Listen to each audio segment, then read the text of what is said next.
At least 30 political activists in Thailand have been hacked using Israeli surveillance spyware Pegasus, according to a joint investigation by human rights and cyber monitoring groups, which suspect the attacks were launched locally. Pegasus has been used by the governments to spy on journalists, activists, and dissidents, and the Israeli firm behind it, NSO Group, has been sued by Apple and placed on a US trade blacklist. NSO has said that they only sell the software to governments and all the victims here are Thai government critics. A spokesperson for Thailand's Ministry of Digital Economy and Society said his ministry was not aware of any usage of spyware by the government. Citizen Lab examined the traces left in the victim's phone and identified Pegasus usage in Thailand as far back as May 2014. A Citizen Lab researcher said the investigation showed Pegasus was being operated in Thailand. Chinese state media claimed that an advanced persistent threat APT group operating from India under the nom de guerre Confucius had launched fresh cyber attacks on the Pakistani government and military institutions. These hackers were classified as APT in the report, which is largely a hacking group that repeatedly attacks particular targets. The Chinese media outlet said that India employs these APTs as tools of cyber warfare against China and its neighbors and South Asia with the help of state intelligence. It is not the first time China's state media has accused New Delhi of targeting the government and military enterprises of various South Asian countries. In November 2021, Chinese state media claimed that an Indian hacking group known as Evil Flower conducted multiple cyber attacks on government and military institutions in China, Pakistan, and Nepal. The report suggested that the group is skilled at using spear phishing emails and phishing websites and specific social engineering techniques to attack targets. Calls to ban social media app TikTok in Australia grows.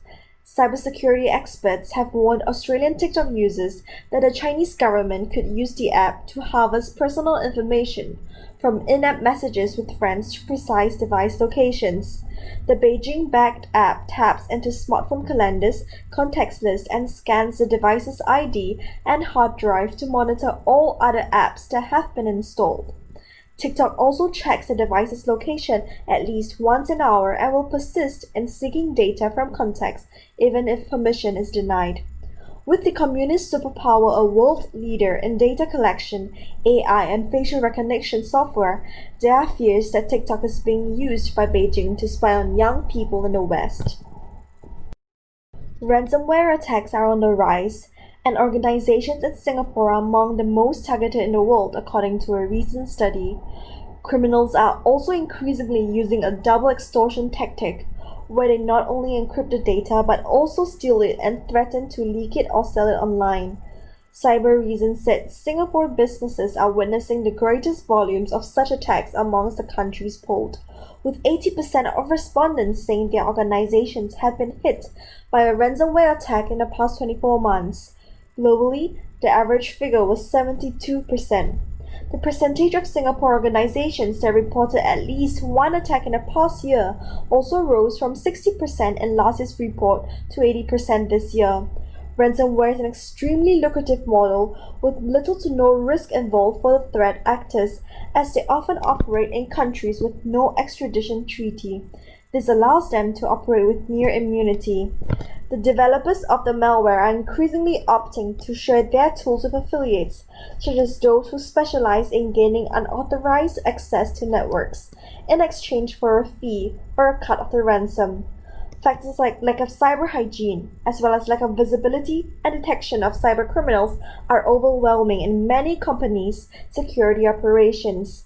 Singapore respondents had the lowest confidence in their organization's ability to manage a ransomware attack. Chinese-made GPS tracker highly vulnerable.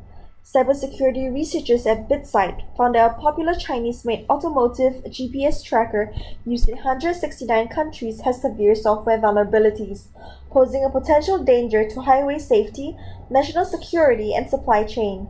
Multiple malicious scenarios are possible using the MV720. First responders' vehicles could be crippled, or a hacker could shut off an engine and demand a cryptocurrency ransom of victims to avoid calling a mechanic. The main vulnerabilities are the device comes with a default password that more than 90% of users don't change, and there is a second, obscure but hard-coded password that works for all devices. Website found. It also found security flaws in the software of the web server used to remotely manage the GPS devices. This danger is real because Chinese companies are obliged by law to follow the government's orders, which is why Washington has been seeking to minimize Chinese components in US telecom networks and why some in Congress are pushing for a ban on US government purchases of Chinese drones. Users should immediately disable the MV720 GPS tracker until a fix becomes available.